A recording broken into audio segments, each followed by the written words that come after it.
En Radio Intereconomía, Pulso Geopolítico. Análisis sobre los nuevos desafíos mundiales. Presenta Rafa Jiménez.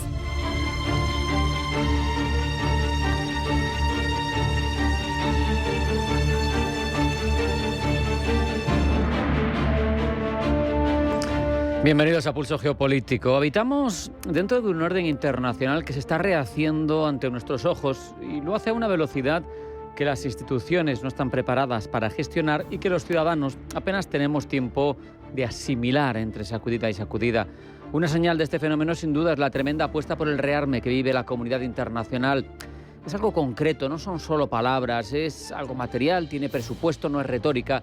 Es la decisión firme de países que durante décadas habían apostado por el dividendo de la paz, por rearmarse. Japón es un ejemplo perfecto de esa transformación por su historia militar, por su historia de victorias, pero también de derrotas y por las imposiciones que sufrió en ese ámbito. Derrotado en la Segunda Guerra Mundial, vive desde entonces bajo la tutela militar de Estados Unidos. Su misma constitución contenía esa renuncia explícita a la guerra como instrumento de política nacional y la posesión de fuerzas de guerra contiene esa renuncia a la guerra, pero llamando a su ejército fuerzas de autodefensa, ha eliminado su prohibición histórica de exportación de armas letales vigente desde 1967. Y eso es algo más que simbólico. Ha firmado acuerdos ya con Australia por valor de miles de millones de dólares para suministrar navíos de guerra. También está dispuesto a reforzar las capacidades navales de Filipinas con destructores retirados de su propia flota, de colaborar con Reino Unido y con Italia en la elaboración de un caza furtivo de sexta generación. Y eso, evidentemente, no es un ajuste marginal de la política de defensa. Entra dentro de la lógica que observa cualquier observador del Indo-Pacífico, que identifica con claridad cómo sigue incrementándose la carrera armamentística y de tensión con una China expansionista, con los conflictos en torno al mar del sur de China, al mar meridional, a la incertidumbre en torno al compromiso de seguridad estadounidense respecto de Tokio, que ha obligado a los nipones a sacar la conclusión de que depender del paraguas de otro para tu propia seguridad es un riesgo, pero no es el único. Si saltamos del eje Pacífico, más relevante en lo geoestratégico ahora mismo, al Atlántico Norte y al Ártico, se está produciendo un movimiento de naturaleza similar, aunque protagonizado obviamente por otros y con ciertas características y categorías distintas. La Marina Real Británica ha sellado un acuerdo con 9 países del norte de Europa para crear una fuerza naval conjunta que actuará de complemento de la OTAN, pero que no incluye a Estados Unidos. Una fuerza expedicionaria conjunta que integra a Reino Unido, Dinamarca, Estonia, Finlandia, Islandia, Letonia, Lituania, Suecia, Noruega y Países Bajos. El norte de Europa se transforma en algo más que una mera cita, un mero grupo de trabajo para hacer ejercicios conjuntos. Quieren algo tangible, que sea operativo y que no esté encuadrado en la OTAN. Una estructura de disuasión real con capacidades operativas, planes de guerra concretos y mando establecido en el cuartel general de Northwood. Y eso, ¿a qué obedece? Pues a que tienen miedo del oso ruso y no creen que la OTAN vaya a defenderlos si llega el caso. La amenaza no es hipotética, es concreta, está documentada, es creciente. Y ambos movimientos tienen algo en común, responden a una misma dinámica de fondo, la erosión del orden de seguridad que prevaleció en todo el mundo durante décadas. Un orden que ya no se puede dar por garantizado. Vivimos la fragmentación acelerada del sistema de seguridad colectiva que construimos entre todos después de la Segunda Guerra Mundial. Un sistema que tenía defectos, evidentemente asimetrías, tensiones internas que no llegaron a desaparecer del todo, pero que proporcionaba una estabilidad estructural que permitía a sus miembros planificar, invertir, relacionarse con otros, además desde una posición de relativa seguridad. Lo que la administración Trump ha hecho en sus 2 mandatos, pero de manera especialmente disruptiva en el segundo, es introducir una incertidumbre fundamental sobre ese paraguas. ¿Existe o no existe? ¿De qué intensidades? No ha destruido, desde luego, la OTAN de manera formal, no ha retirado las tropas estadounidenses de Europa de manera unilateral, aunque amaga con ello, lo acaba de hacer hace unas horas, hablando de que igual se lleva a sus soldados o los reduce de forma drástica de Alemania. Pero envía señales como esta que digo, suficientemente ambiguas sobre la voluntad de Washington de honrar sus compromisos de defensa colectiva, y el resultado Es lo que estamos viendo, una proliferación de arreglos de seguridad alternativos, complementarios, paralelos a la OTAN y que no incluyen a Estados Unidos. La Fuerza Naval del Norte de Europa es explícita en ese punto. Sin Estados Unidos, no en oposición obviamente a la OTAN, pero al margen de la incertidumbre que introduce la política de estrategia de seguridad nacional implementada por la Casa Blanca recientemente. Japón, por su parte, sin rechazar desde luego la protección que le rindan las bases que sigue teniendo en su territorio, en Okinawa, sin ir más lejos, de Estados Unidos, construye su red de relaciones de seguridad bilaterales. Lo hace con Australia, lo hace con Filipinas, con Reino Unido, con Italia. El caso es que no quiere depender solo de la mirada del Pentágono en el Indo-Pacífico. La proliferación de capacidades militares, eso sí, incluso entre actores que tienen intenciones defensivas perfectamente legítimas, no podemos obviar, introduce dinámicas de seguridad que son difíciles de controlar. El resultado agregado es una espiral de rearme que genera exactamente el tipo de inseguridad, a su vez, paradójicamente, que cada actor individual está intentando evitar. Me rearmo porque quiero ser más seguro, pero a su vez contribuyo a la inseguridad global porque el otro también se rearma. Es una carrera, lo sabemos. El mundo que se nos queda, si esta dinámica se consolida, no es el mundo de la Guerra Fría, que tenía dos bloques claramente definidos, una lógica de disuasión con la destrucción mutua asegurada que paradójicamente producía una estabilidad brutal, pero reconocible, era obvio, y en ese statu quo arbitramos 8 décadas prácticamente de una prosperidad y una paz como no se habían visto antes en Europa. Todas estas iniciativas al final no son otra cosa más que el coste concreto medido en miles de millones de euros y de dólares en cambios políticos, pero también, y lo más relevante, en riesgo de conflictos a futuro, de haber elegido como piloto del hegemón a un actor que ha decidido que el orden que ellos mismos construyeron ya no les resulta lo suficientemente ventajoso como para seguir sosteniéndolo. Y en esas estamos. Hacemos un alto en el camino a la vuelta de información geopolítica que elabora Blanca del Tronco. No se marchen, porque sigue Pulso Geopolítico.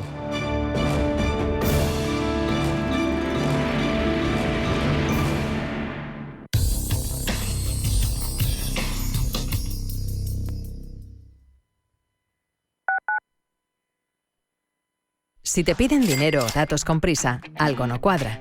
Antes de hacer clic o pagar, confirma por un canal oficial quién está detrás. Consulta siempre webs o apps de confianza. Así de fácil. Ciberseguridad en tu día a día. Campaña financiada por la Unión Europea Next Generation. Plan de recuperación. Gobierno de España. Comunidad de Madrid. Geopolítica, mercados, bancos centrales. Los temas más candentes que impactan en la economía mundial están en Visión Global. Cada tarde de lunes a viernes a las 7 con Marta Isern. Visión Global. Marcamos la diferencia. Radio Intereconomía. Atención inversor, únete al club de inversión de Grupos Eneas. Estamos especializados en la compra, reforma y venta de inmuebles y otros activos, ofreciendo rentabilidades muy atractivas. Coinvierte con nosotros. 91 639 0347. Grupos Eneas, tu aliado en la inversión. Un acontecimiento histórico en la Plaza de Toros de las Ventas. Borja Jiménez lidiará 6 toros en solitario el 7 de junio en la Plaza de Toros de las Ventas. Será la corrida in memoriam de Sánchez Mejías. Compra ya tus entradas en las-ventas.com. Cada sábado, en Rienda Suelta, te contamos todo lo que se cuece en el panorama ecuestre. Deporte, actualidad, ocio, cultura, tradición, salud y mucho más. De 2 a 3 de la tarde, todos los sábados, en Radio Intereconomía, galopamos en las ondas con Rienda Suelta. Somos aquello que siempre quisiste ser. Creamos aquello que siempre quisiste tener. Las reglas del juego han cambiado. Somos traders. Operamos. Black Bear Broker. El broker de los traders.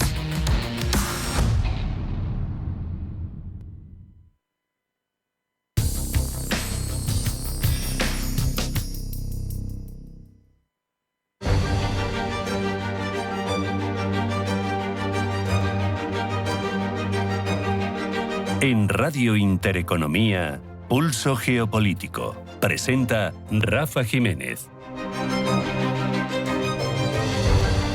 Vamos con la información geopolítica que elabora Blanca del Tronco. Blanca, bienvenida, buenas tardes. Buenas tardes. El petróleo no da tregua y sube a máximos desde el inicio de la guerra. Subida del petróleo mientras Irán y Estados Unidos se mantienen firmes en sus posturas de cerrar el estrecho de Hormuz como forma de presión mutua. Pakistán, entre tanto, trata de reabrir vías para retomar las negociaciones entre ambos países más de 2 meses después del inicio de la guerra. Guerra en Irán que podría impactar en los datos de PIB de Estados Unidos. Hoy se publica el crecimiento económico del primer trimestre. El mercado pronostica un crecimiento moderado y desestima que los efectos de la guerra contra Irán vayan a tener un peso significativo en el rendimiento económico. Israel intercepta parte de la flotilla que viajaba rumbo a Gaza. La nueva misión humanitaria con ayuda para la franja que navegaba frente a la costa de Grecia se disponía a desviar el paso de un carguero vinculado a Israel. El Ministerio de Exteriores israelí ha confirmado además la detención de unos 175 activistas que participaban en la flotilla. Zelensky asegura haber pedido a Trump detalles sobre el alto el fuego. El presidente ucraniano dice haber dado instrucciones a los representantes de su país para que se pusieran en contacto con el equipo del presidente de Estados Unidos para obtener detalles sobre la propuesta rusa de alto el fuego anunciada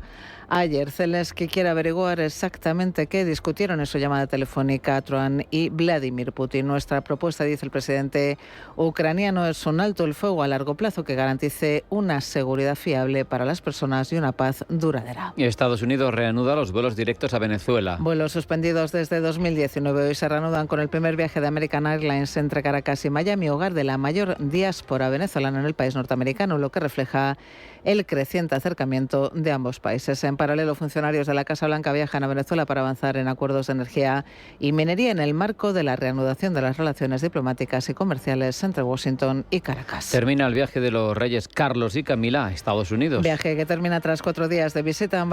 Ambos parten hacia Bermuda, su primer viaje desde que asumió el trono a este territorio británico de ultramar. Banco Central Europeo mantendrá los tipos de interés en el 2%. Esto es lo que descuenta el mercado, que estima que el Banco Central Europeo esperará ver el efecto del encarecimiento de la energía por la guerra en Irán en la inflación y la actividad económica antes de decidir subir los tipos. Este jueves se ha conocido que el PIB de la eurozona se expandió un 0,1% en el primer trimestre y que la inflación subió del 2,6 al 3% en abril.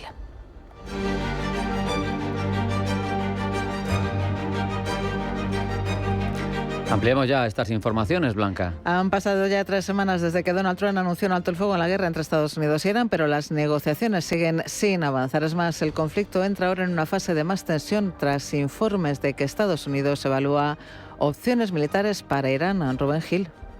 La guerra entre Estados Unidos e Irán entra hoy en una nueva fase de tensión. El almirante Brad Cooper, jefe del Comando Central estadounidense, se reúne esta tarde con Donald Trump para presentarle un abanico de nuevas opciones militares.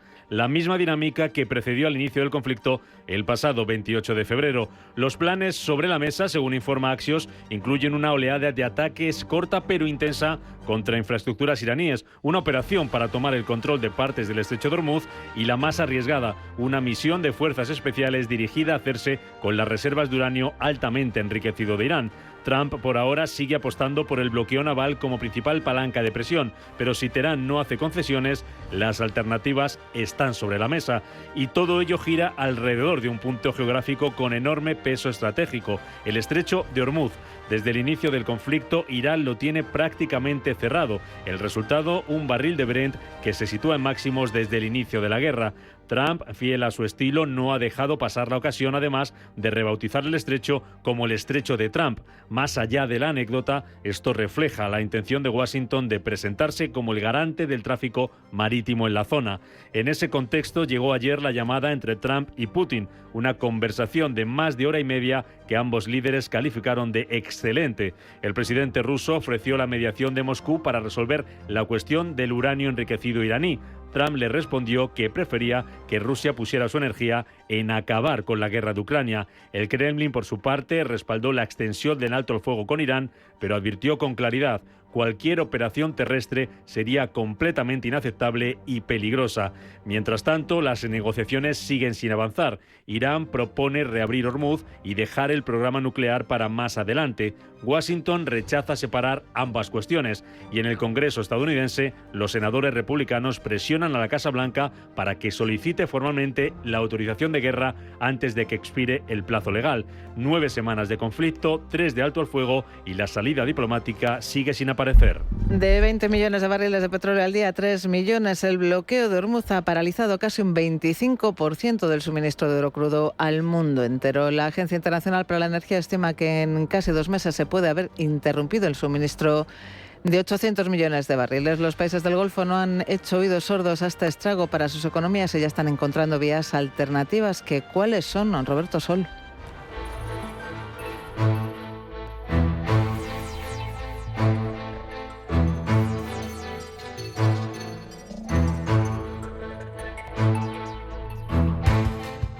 Ya estaban sobre el terreno esperando a llenar sus capacidades al máximo. Recorren decenas de kilómetros, algunos cientos, pueden redirigir hasta 5 millones de barriles diarios. Son los oleoductos el futuro más certero para los países del Golfo Pérsico ante el bloqueo de Hormuz. El primer gran oleoducto pertenece a Arabia Saudí y recorre el país de este a oeste. Su tamaño equivale a un cuarto del río Nilo, 1.200 kilómetros que nacen en el Golfo Pérsico y desembocan en el Mar Rojo. Actualmente operan máximos, desplazando hasta 7 millones de barriles diarios. Permite a Riad escapar de Hormuz a través del Mar Rojo, pero no de los ataques de Irán, que el pasado 8 de abril lanzó drones contra la infraestructura saudí al constatar que era una alternativa real a Hormuz y que podía frustrar sus planes de mantener como rehén al mundo entero. Este ataque ha reducido un 10% la capacidad del oleoducto, pero aún así se mantiene en los más de 6 millones de barriles diarios que, ojo, no se convierten en exportaciones netas, pues parte se convierte en el alimento de refinerías y consumo interno. Una vez que el petróleo llega al Mar Rojo, no todo es coser y cantar. Depende del destino. Si se dirige a Europa, el Canal de Suez y el Mediterráneo son alternativas seguras. Pero si va rumbo a China y a la India, que en el año 2025 recibieron un 44% del crudo que transitó por Hormuz, tienen que vérselas con los hutíes, el grupo chiita que custodia el estrecho Bab el-Mandeb desde Yemen. Este brazo armado de los ayatolás ya han vuelto a amenazar con cerrar esta travesía si continúan las hostilidades contra sus aliados. El segundo gran oleoducto pertenece a los Emiratos Árabes Unidos, conocido como Hamza Fuyara. Lleva crudo desde los campos terrestres de Abu Dhabi hasta el Golfo de Omán, al sur de Hormuz. Fue inaugurado en 2012, mide unos 400 kilómetros y costó unos 3.300 millones de dólares. Su construcción estuvo a cargo de empresas de China interesadas en reforzar su seguridad energética de origen. Igual que el oleoducto saudí, Hamza Fuyara se ha convertido en un blanco de drones Shahed en los últimos 2 meses, logrando golpear el edificio principal de telecomunicaciones del puerto, afectando a las redes de conectividad de la zona. Pese a ello, la Agencia Internacional para la Energía calcula que Emiratos ya exporta alrededor de 1 millón de barriles diarios a través de este oleoducto. Y en tercer lugar está el oleoducto que conecta Kirkuk, al norte de Irak, con el puerto turco de Ceyhan, en el Mediterráneo. Tiene una capacidad de 170.000 barriles diarios y cuenta con una proyección a futuro de 250.000. Esta infraestructura se reavivó el pasado marzo después de 3 años de inactividad provocados por un conflicto entre el Kurdistán iraquí y Bagdad, enfrentados en torno al control de este oleoducto. Con el estallido de la guerra se han logrado poner de acuerdo para retomar la actividad. Todos los ingresos por las ventas de petróleo se depositarán en una cuenta abierta por el Tesoro Federal de Irak. A cambio, Bagdad desbloqueará el pago de salarios de los funcionarios kurdos y cubrirá los costes de producción de las petroleras extranjeras que operan en el Kurdistán.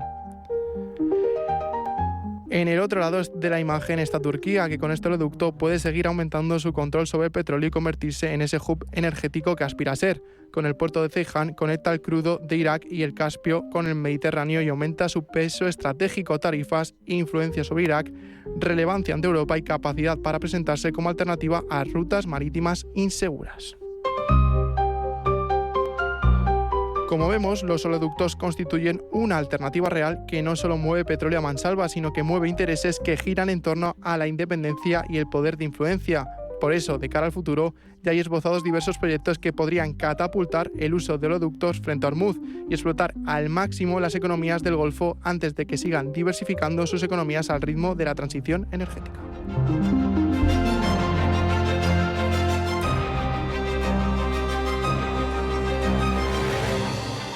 Y ya tenemos sobre la mesa la decisión de tipos del Banco Central Europeo. El Consejo de Gobierno ha decidido mantener sin cambios los 3 tipos de interés clave del BCE. Las repercusiones de la guerra en la inflación y la actividad económica a medio plazo dependerán, dicen desde el Banco Central Europeo, de la intensidad y la duración del impacto en los precios de la energía, así como de la magnitud de sus efectos indirectos y colaterales. Cuanto más se prolongue la guerra y más elevados se mantengan los precios de la energía, mayor será probablemente su impacto en la inflación general y en la economía. Con todo, como decimos, el Consejo de Gobierno del BCE ha decidido mantener sin cambios los tipos de interés en la zona del euro. Y la guerra de Estados Unidos contra Irán ha abierto otra guerra, esta más silenciosa pero igual de profunda, la que enfrenta a Washington con sus propios aliados europeos. Y el último capítulo lo protagoniza Alemania. Trump ha anunciado que estudia reducir el contingente militar estadounidense en ese país, que ronda los 40 o 50.000 soldados. El detonante, una frase del canciller Friedrich Merz, quien aseguró que Irán estaba humillando a la administración Trump en las negociaciones. La respuesta del presidente no se ha hecho esperar por Mielgo. No es un caso aislado. Desde el inicio de la operación militar, el 28 de febrero, Trump lleva semanas cargando contra sus socios de la OTAN por lo que considera una traición. La queja central de Washington es que los aliados europeos les negaron el uso de bases y espacio aéreo para operaciones en Irán. España cerró el acceso desde Rota y Morón. Francia prohibió el sobrevuelo de aviones con suministros militares para Israel. Reino Unido se negó a participar en lo que Trump llamó la decapitación de Irán. Trump llegó a escribir en Truth Social que Londres no estará en la lista de países a los que ayudaremos en el futuro. A Francia le dedicó otro mensaje. Estados Unidos lo recordará. Desde Europa, la respuesta ha sido firme pero cautelosa. Francia argumenta que la OTAN es una alianza de defensa del área euroatlántica, no un instrumento para operaciones en el estrecho de Hormuz, y que involucrarse sería contrario al derecho internacional. El secretario general de la alianza, Mark Rutte, señaló que los aliados europeos no fueron consultados ni avisados antes del inicio de la guerra. Reino Unido, por su parte, ha pivotado hacia una mayor cooperación con la Unión Europea en materia de seguridad. El primer ministro Starmer dejó claro que el interés nacional británico a largo plazo pasa por estrechar lazos con sus vecinos europeos, no por seguir a Washington en guerras no acordadas. La tensión ha llevado a algunos analistas a hablar de la mayor crisis en los 77 años de historia de la OTAN. El secretario de Defensa, Pete Hegseth, llegó a poner en duda la aplicación del artículo 5, la cláusula de defensa colectiva que obliga a todos los miembros a defender a cualquier aliado atacado. Una alianza no es una gran cosa, dijo, si los países no están dispuestos a venir en tu ayuda cuando los necesitas. Hasta ahora esa cláusula era el núcleo inamovible de la alianza. Que un secretario de Defensa la cuestione en público es un salto cualitativo. En paralelo y con cierto pragmatismo, Reino Unido y Francia lideran reuniones con más de 50 países para diseñar una estrategia de seguridad marítima en el estrecho de Hormuz para cuando el conflicto acabe. Washington, mientras tanto, intenta articular su propia coalición. La paradoja es evidente. Los mismos países a los que Trump acusa de no ayudarle están siendo los que trabajan para ordenar el escenario posterior a la guerra. Y Ucrania propone a Rusia un alto el fuego a largo plazo después de que el presidente ruso Vladimir Putin sugiriera una tregua temporal para las celebraciones del Día de la Victoria. Es la última insistencia de Kiev después de que en una conversación telefónica con Donald Trump el presidente ruso propusiese detener los ataques para celebrar el aniversario por la victoria sobre los nazis. Pablo Llanone. El presidente ucraniano ha informado por X de que ha dado instrucciones a sus representantes para que contacten al equipo del presidente de los Estados Unidos y aclaren los detalles de la propuesta rusa de un alto el fuego a corto plazo. ¿Qué es lo que propone exactamente Putin?, se pregunta Zelensky. ¿Unas horas de seguridad para un desfile en Moscú o algo más? De momento no hay respuesta, pues lo hablado entre Trump y Putin sigue siendo un misterio. Lo poco que se sabe es que el presidente ruso asegura que ha sido él quien ha propuesto el cese de las hostilidades, mientras que en el otro lado es Trump quien asegura que lo ha hecho él, que lo ha hecho Donald Trump. He mantenido una larga conversación con el presidente Putin, le he sugerido un pequeño alto el fuego y creo que podría aceptarlo. Es posible que haga algún anuncio al respecto, aunque sea un alto el fuego breve, hay tanta gente muriendo, es ridículo, así que tuvimos una buena conversación. Lo conozco desde hace mucho tiempo, creo que estaba dispuesto a llegar a un acuerdo hace tiempo, creo que a algunas personas le han dificultado llegar a un acuerdo. Me dijo que le gustaría participar en el enriquecimiento si puede ayudarnos a conseguirlo. Le dije que preferiría que se implicara en poner fin a la guerra con Ucrania. Hasta ahora los altos del fuego que ha habido por festividades han durado cuestión de un día y medio. Por la Pascua Ortodoxa, Rusia ha anunciado ceses al fuego temporales de 36 horas para permitir celebraciones religiosas, algo que ya ocurrió en mayo de 2025 y más recientemente en abril de este año. Sin embargo, en este último caso, Ucrania denunció más de 400 violaciones apenas horas después de que entrase en vigor el supuesto cese de hostilidades. Por tanto, Zelensky no solo no confía en la propuesta de Putin, también exige un alto el fuego a largo plazo. También exige seguridad fiable y garantizada para la población y una paz duradera. Asegura que Ucrania está dispuesta a trabajar para lograrlo en cualquier formato, ha dicho Zelensky, digno y eficaz. Y por ello, hoy el presidente ucraniano ha impuesto nuevas sanciones a Rusia, con la idea de ejercer presión para sentarla a las mesas de negociaciones. Las medidas van dirigidas a 16 ciudadanos bielorrusos y 11 entidades jurídicas vinculadas al esfuerzo bélico de Rusia. Entre las empresas sancionadas se encuentran aquellas que producen proyectiles de artillería para las fuerzas rusas, como Olsa, la planta de termoplásticos de Minsk y la planta de forja pesada. Estas sanciones, no obstante, no presionan tanto como los límites al petróleo ruso, levantados por Washington a razón de la guerra de Irán. Además, Zelensky asegura que ha recibido mensajes de socios, no dice cuál, pero seguramente se refiere a Washington, para no atacar infraestructura energética de Rusia. Pero de momento, como decimos, no hay tregua a la vista, ni energética ni general, solo un posible cese de las hostilidades que posiblemente dure menos de 36 horas.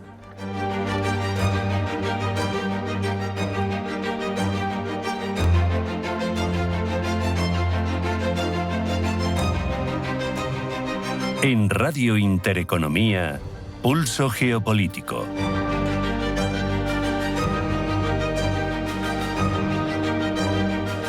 Y tenemos un repaso de cabeceras internacionales que ha elaborado Pablo Llanone. Pablo, bienvenido, buenas tardes. Buenas tardes. Comenzamos en las Islas Británicas. Friedrich Merz, el canciller alemán, es portada en The Guardian. El medio británico dice que el líder alemán adopta un tono diferente respecto a Irán al destacar los vínculos con Estados Unidos y la OTAN durante una visita del ejército. Pide una asociación transatlántica fiable y recalca la importancia de la asociación con Estados Unidos, con la OTAN y con los objetivos transatlánticos comunes. Segundo protagonista de la portada en The Guardian es el secretario de Defensa de Estados Unidos, Pete Hegseth. Hegseth se enfrenta a un segundo día de interrogatorio por parte de los demócratas sobre la guerra con Irán. Ayer se enfrentó a una audiencia de casi 6 horas en el Comité de Servicios Armados de la Cámara de Representantes, donde tuvo que responder preguntas sobre los costos de la guerra en dólares, vidas y la disminución de las reservas de armas esenciales. Hoy el Comité de Servicios Armados del Senado escuchará una presentación similar sobre la propuesta del presupuesto militar de la administración Trump para 2027. El presidente republicano pretende aumentar el gasto en defensa a la cifra histórica de 1,5 billones de dólares. Y cruzamos el Canal de la Mancha. Le Monde mira a Reino Unido, donde ha aumentado la seguridad de la comunidad judía tras el ataque con cuchillo en Golders Green. El gobierno británico destinará 25 millones de libras esterlinas, es decir, unos 28 millones de euros, para garantizar la seguridad de la comunidad judía. Incluye un mayor número de patrullas policiales, por cierto. Esto ocurre tras una serie de incidentes antisemitas registrados en las últimas semanas en la misma zona de la capital, donde reside una gran comunidad judía. No tenemos tiempo para más porque ya lo saben, hoy ha habido reunión del Banco Central Europeo, decisión de tipos, pero sobre todo nos interesa lo que diga Christine Lagarde. Nuestros compañeros de cierre de mercados asumen ese especial Banco Central Europeo que pueden escuchar desde dentro de un par de minutos. Nos vamos. Esto es Pulso Geopolítico.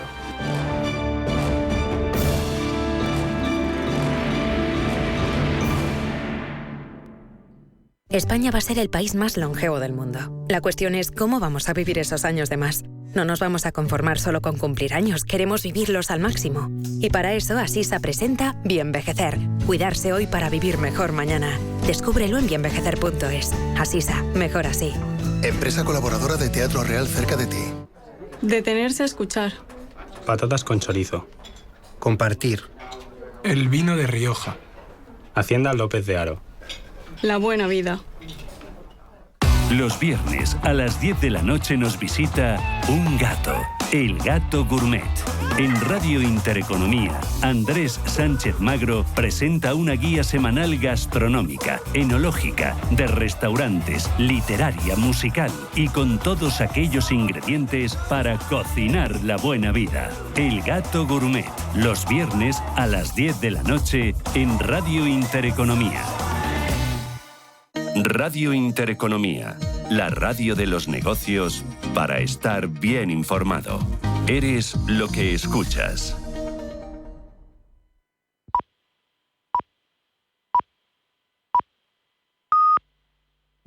The ECB. Central bank governors. Inflation expectations. The main risk. Negative interest rates. Monetary policy. The ECB is ready to do whatever it takes to preserve the euro.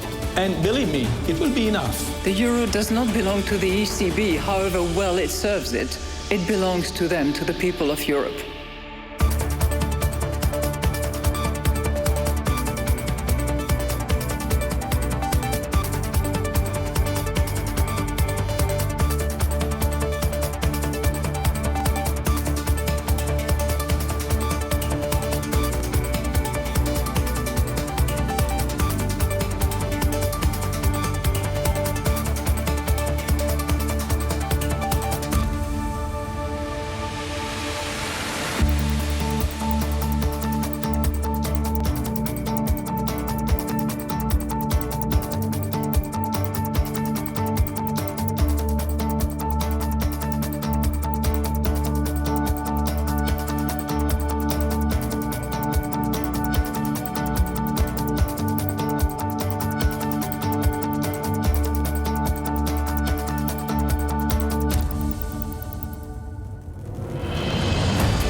Sorpresas en Frankfurt. El Banco Central Europeo mantiene los tipos de interés sin cambios. Advierte de que la guerra en Irán está provocando un aumento de la inflación en la zona del euro, impulsado por los precios de la energía, al tiempo que sigue afectando eso de forma negativa a la actividad económica. El Banco Central de los 21 países, de las 21 economías que comparten el euro, mantiene ese tipo que paga por los depósitos bancarios en el 2%, tal y como esperaban los economistas y habían venido sugiriendo dirigentes monetarios, entre ellos la propia presidenta del Eurobanco, Christine Lagarde. Sin embargo, endurece, enseguida leemos el comunicado, su advertencia sobre las repercusiones del conflicto en Irán y las consiguientes interrupciones en el flujo de combustible a través del estrecho de Hormuz. Impacto sobre la economía de la zona del euro. Inflación en la región monetaria ya se sitúa por encima del objetivo del 2% del propio BCE y espera que siga aumentando en los próximos meses, mientras que el crecimiento muestra algunos signos de debilidad. La atención de los inversores se va a centrar ahora en la rueda de prensa de la presidenta del BCE, de Christine Lagarde, que comienza en apenas 12 minutos.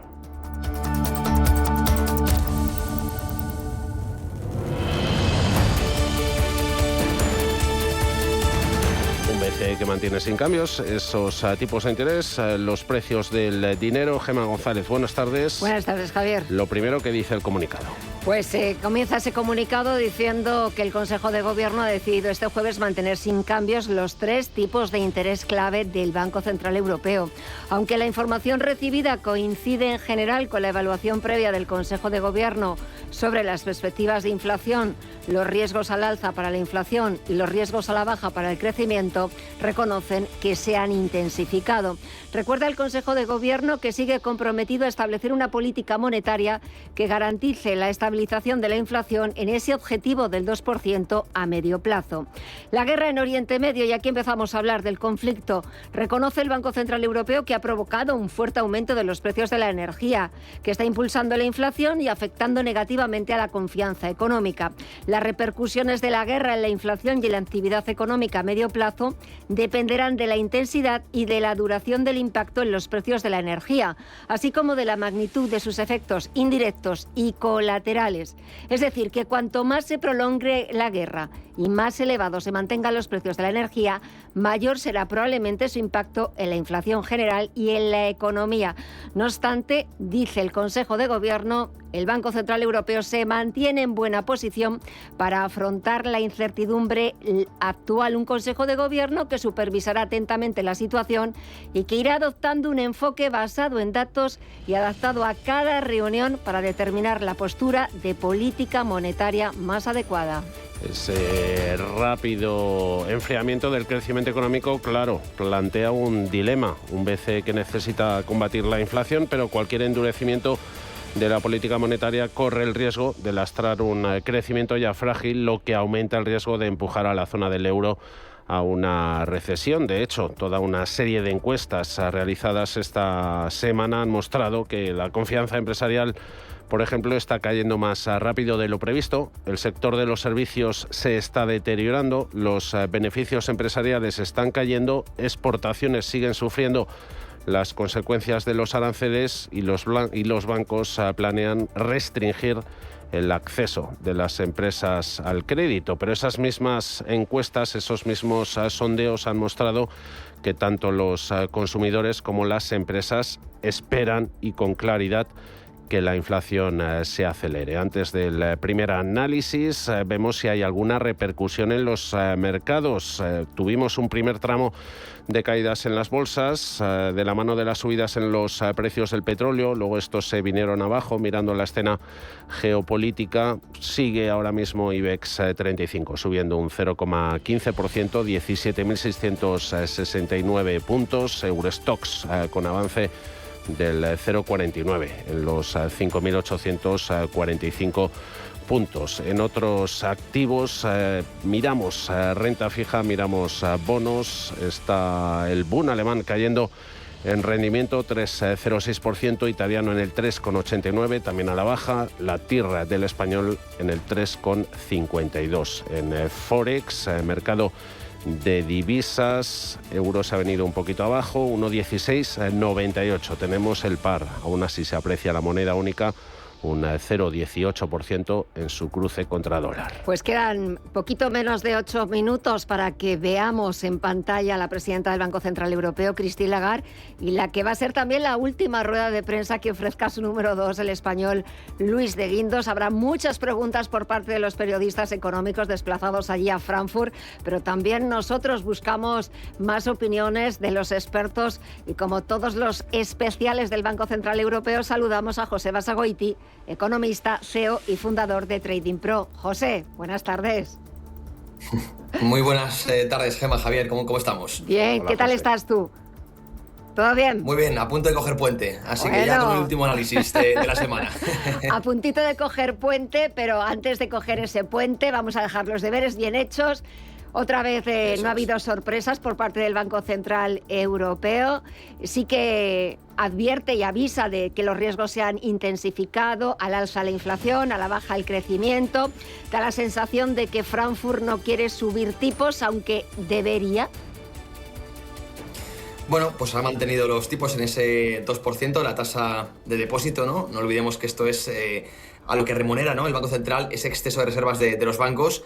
Y bueno, no hay sorpresas y claro, la gran cuestión es qué debe hacer. Es una situación complicada. Yo ya lo comentaba aquí con vosotros hace unas semanas, que este tipo de inflación, a mí personalmente no me gusta llamarla inflación, porque no todo el repunte de precios es inflación. A ver, esto, claro, puede llevar un poco al malentendido, porque todos entendemos que si aumenta el IPC, esto, pues, creo que el común de los mortales le llaman inflación, pero cuando suben los precios puede ser por dos motivos. Uno, porque realmente aumenta el valor de un bien, porque por ejemplo es escaso, el caso del petróleo ahora mismo, o dos, porque la unidad de cuenta en la que está denominado se evalúa. Esto segundo es a lo que debemos definir como inflación, ¿no?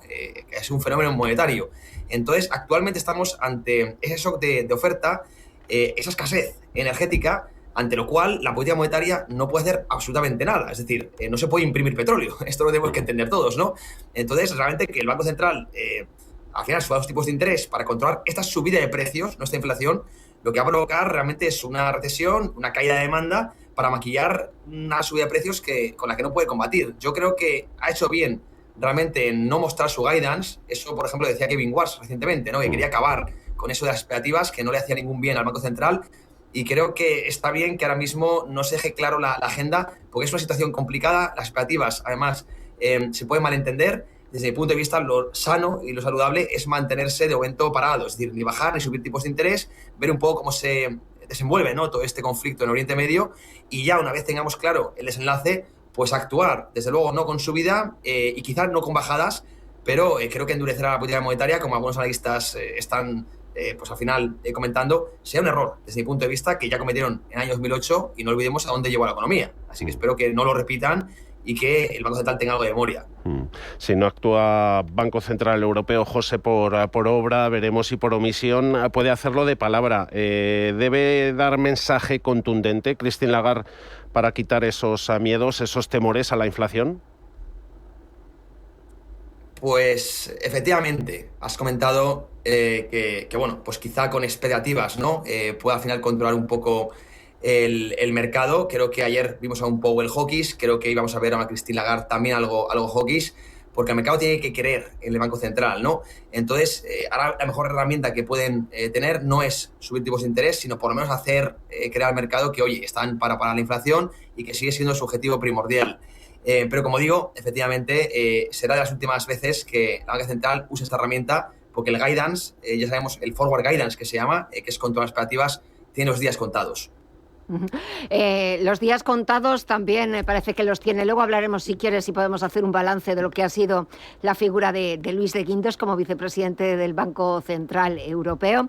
Pero volviendo a esas futuras decisiones y a esos efectos de segunda ronda, que es lo que está en la mente de muchos economistas del Banco Central Europeo y, por supuesto, también de muchos gobiernos europeos. Efectos de segunda ronda sobre ese repunte de la inflación que preocupan más sobre los precios o sobre los salarios. Sobre los precios, sobre todo, sería la preocupación. A ver, como os comentado, de momento la inflación no es un riesgo, porque no estamos viendo una subida de precios por devaluación de la divisa, pero si esto lleva a una menor demanda de dinero por expectativas, sí podemos tener una inflación de segunda ronda peligrosa, ¿no? Y esto sí que impactaría en los precios. De momento los salarios no están peligrando, no estamos viendo esa espiral precios-salarios, no estamos viendo mucha presión, tampoco en Estados Unidos. Por lo tanto, esto es un factor a favor de la banca central, que no tiene ese riesgo de acabar en esta espiral que comentamos. Por lo tanto, yo insisto, y soy claro una vez más, no creo que ahora mismo ni los bancos centrales ni los ciudadanos tengamos que preocuparnos por una inflación estructural de largo plazo que pueda afectar a nuestros bolsillos. De hecho, y yo lo repito continuamente, el riesgo claro que veo es la recesión. Al final, un petróleo caro es menos renta disponible, es pues ahogar a empresas y familias, es el input más importante de cualquier economía. Y bueno, pues esto suele llevar, aunque suene no a una inflación, sino a una deflación. Y creo que ahí es donde tienen que poner el punto de mira los bancos centrales. Así que no espero que haya una espiral de precios salarios, tampoco espero que haya una inflación crónica en precios, y por tanto creo que la papeleta no es tan complicada como se hace vender, a no ser que esto afecte a las expectativas y a una caída en la demanda del dinero, que eso sí que sería muy peligroso para la propia divisa, pero no creo que es el punto en el que estemos. Un BCE que necesita combatir ese crecimiento de los precios. Cualquier endurecimiento de la política monetaria corre el riesgo de lastrar un crecimiento ya frágil. Eso aumenta el riesgo de empujar a la zona del euro a una recesión. En cuanto a actividad, ahí está, por ejemplo, sector servicios enfriándose más de lo pronosticado. ¿Esto puede estar aliviando la presión sobre el BCE para que de una vez actúe?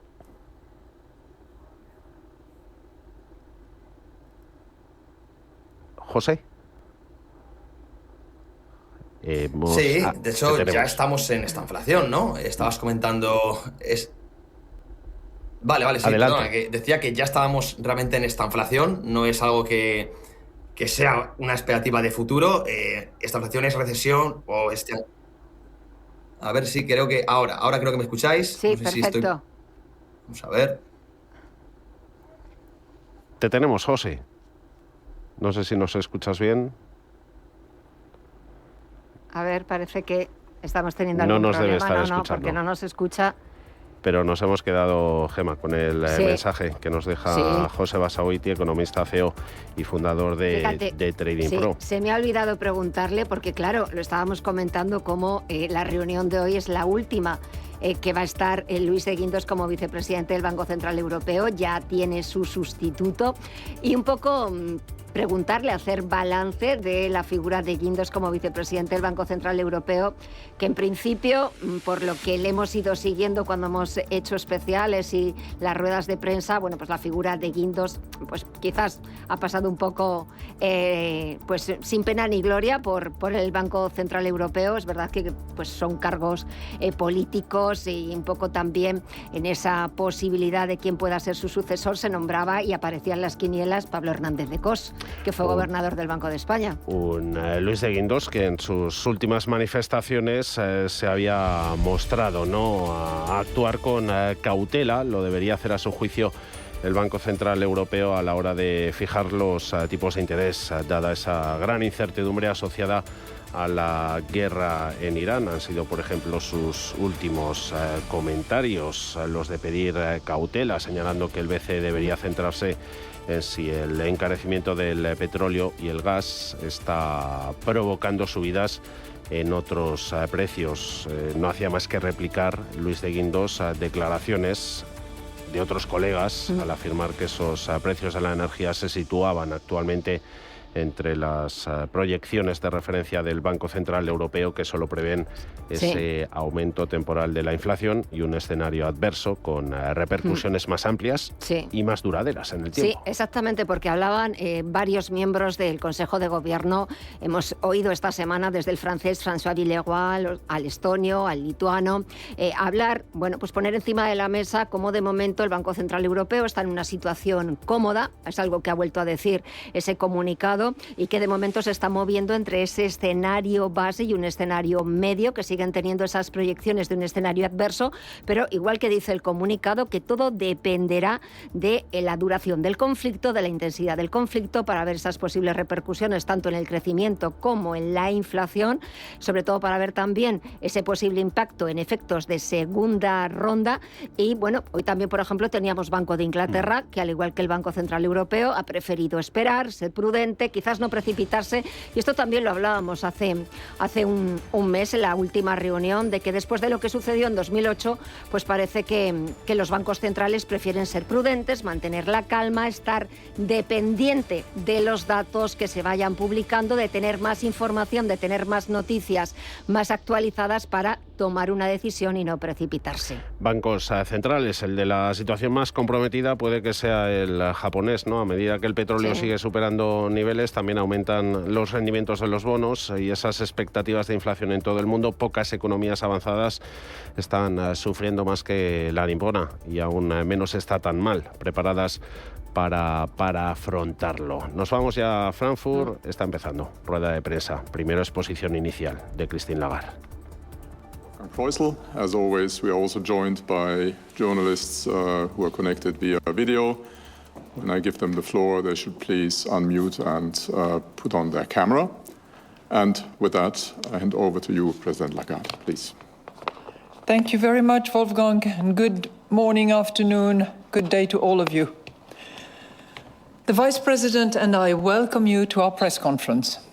The Governing Council today decided to Está empezando a hablar la presidenta del Banco Central Europeo, Christine Lagarde, agradeciendo pues las palabras siempre de bienvenida en esa rueda de prensa, en la que va a comenzar leyendo ese comunicado tras la reunión del Consejo de Gobierno, que ha decidido este jueves mantener sin cambios los 3 tipos de interés clave del Banco Central Europeo. A pesar de optar por dejar los tipos sin cambios, sí que el Banco Central Europeo reconoce que los riesgos al alza para la inflación y a la baja para el crecimiento se han intensificado. Vuelve a recordar Christine Lagarde que el Consejo de Gobierno sigue comprometido a establecer una política monetaria que garantice la estabilización de los precios en ese objetivo del 2% a medio plazo. La guerra en Oriente Medio ha provocado un fuerte repunte de los precios de la energía, impulsando la inflación y afectando negativamente la confianza económica. Las repercusiones de la guerra en la inflación y en la actividad económica a medio plazo dependerán de la intensidad y la duración del impacto en los precios de la energía. Cuanto más se prolongue la guerra y más elevados se mantengan los precios de la energía, mayor será probablemente su impacto en la inflación y en la economía. Rui Mota, director de inversiones de Loreto Inversiones. ¿Cómo estás, Rui? Muy buenas tardes. Buenas tardes, ¿qué tal todo? Seguimos escuchando de fondo a Christine Lagarde con ese mensaje. Cuanto más tiempo dure la guerra y los precios de la energía se mantengan en niveles elevados, más fuerte será el posible impacto en la inflación general y en la economía. ¿Qué valoración haces de la decisión hoy del BCE? A ver, yo creo que la decisión hoy fue la acertada. Al final todavía no tenemos datos suficientes para saber qué es lo que va a pasar de aquí a final de año, ¿no? En los próximos meses, tanto con el precio del petróleo y con la inflación y con el crecimiento. Y está claro que subir ya los tipos de interés cuando al final la inflación apenas ha empezado a repuntar, y yo creo que sería muy prematuro, ¿no? Por otro lado, también está claro que si tenemos un choque más potente todavía sobre el petróleo, que los precios suban todavía más, entonces el impacto económico será muy negativo. Entonces volvemos a lo que tú comentabas anteriormente, a lo mejor una posición tipo 2008 en que el Banco Central estaría subiendo tipos cuando la economía podría estar entrando en una recesión, lo que no tendría ningún sentido tampoco. Entonces yo creo que la decisión ha sido acertada y yo igual también esperaría por lo menos hasta junio antes de tomar una decisión.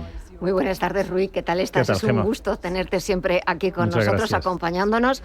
Bueno, sin sorpresas, la verdad es que prefieren mantenerse prudentes, mantener la cautela. Sobre todo me da la sensación de que no pecar de atreverse demasiado o de llegar demasiado tarde, porque es cierto que últimamente buscamos paralelismos e intentamos buscar qué puntos hay en común, qué diferencias con respecto a 2022.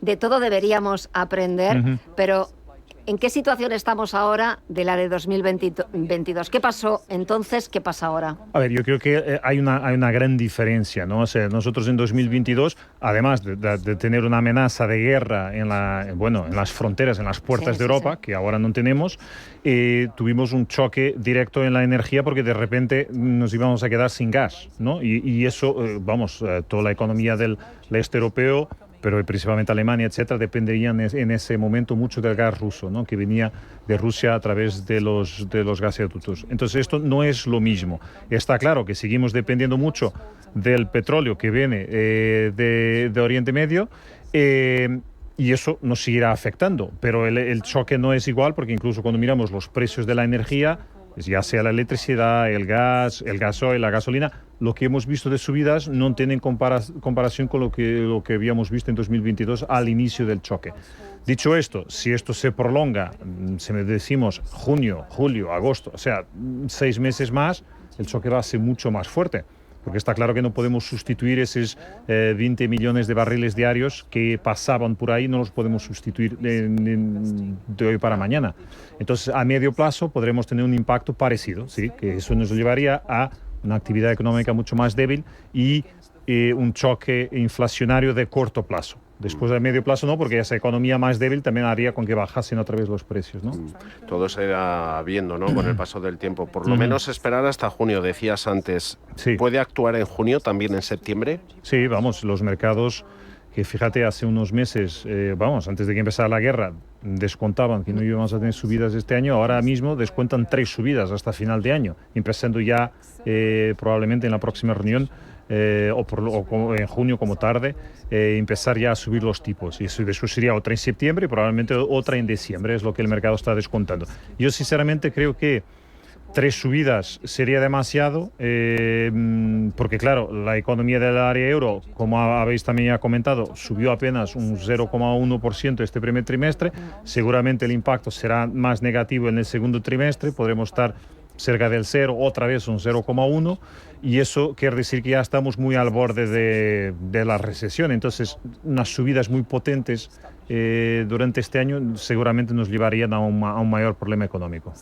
Y quizás serían malinterpretadas por el mercado de ver demasiado peligro y de que nos estamos acercando casi a ese precipicio o a ese fantasma de esta inflación que todo el mundo quiere huir de él. No nos ha dado tiempo a preguntarle a nuestro primer invitado sobre Luis de Guindos, que hoy es su última reunión y su última aparición como vicepresidente del Banco Central Europeo.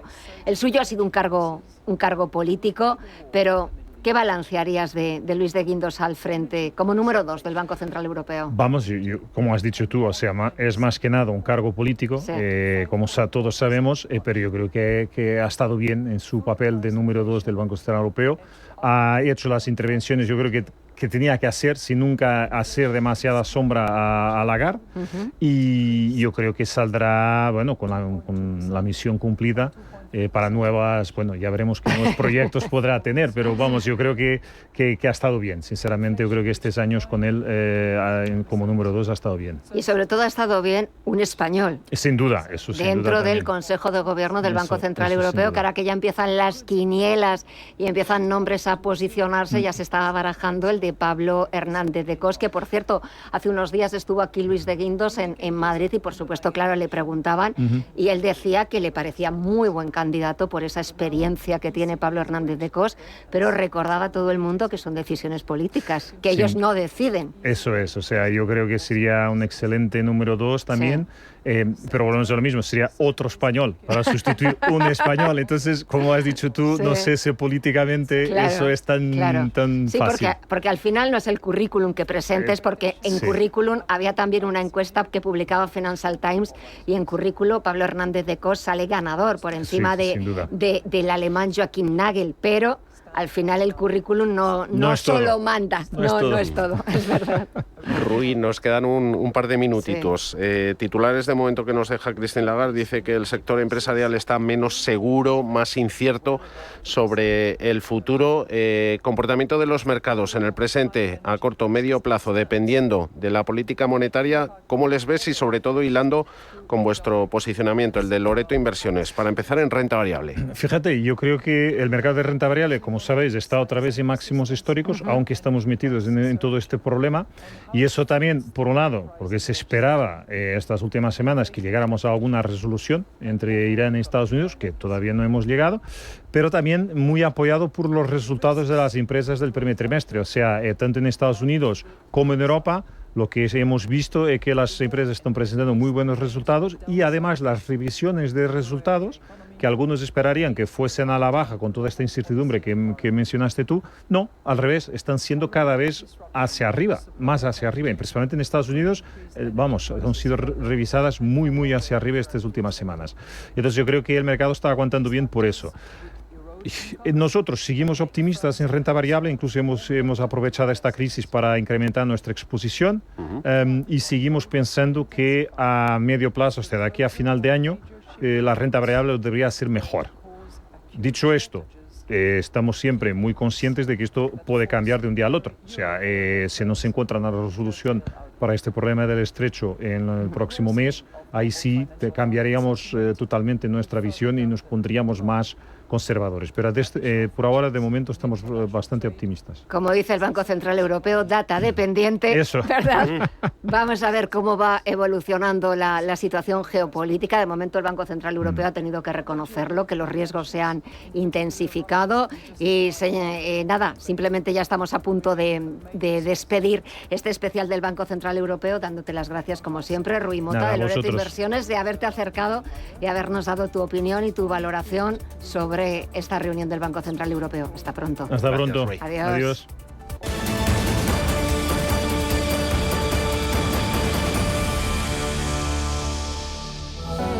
¿Buscas un espacio perfecto en Madrid para celebrar tu boda, tus eventos familiares o eventos sociales? En Complejo El Olivar disponemos de espacios únicos para hacer de tu celebración un momento inolvidable. Complejo El Olivar, máxima calidad y exclusividad. Visítanos en elolivar.es. ¿Estás listo para que tu evento de empresa sea algo único? Washow Madrid, donde cada detalle está pensado para inspirar, conectar y celebrar. Música, gastronomía y tecnología se unen para que tus invitados vivan una experiencia inolvidable. El show más espectacular del mundo. Más información en washow.com. Viajes, destinos, cultura, gastronomía hacen diferente a cada viajero. Recorre el mundo cada semana con nuestro programa de viajes Clase Business. Descubre los mejores destinos de lujo y experiencias exclusivas de una manera diferente. Cada sábado de 12 a 1 del mediodía, escucha Clase Business con Elena Fraile en Radio Intereconomía. Radio Intereconomía. Información económica con rigor, veracidad y profesionalidad. Nuestros oyentes son lo que escuchan. Estrictos, precisos, honestos, competentes y capacitados. Di que nos escuchas. Intereconomía, la radio que se identifica con sus oyentes.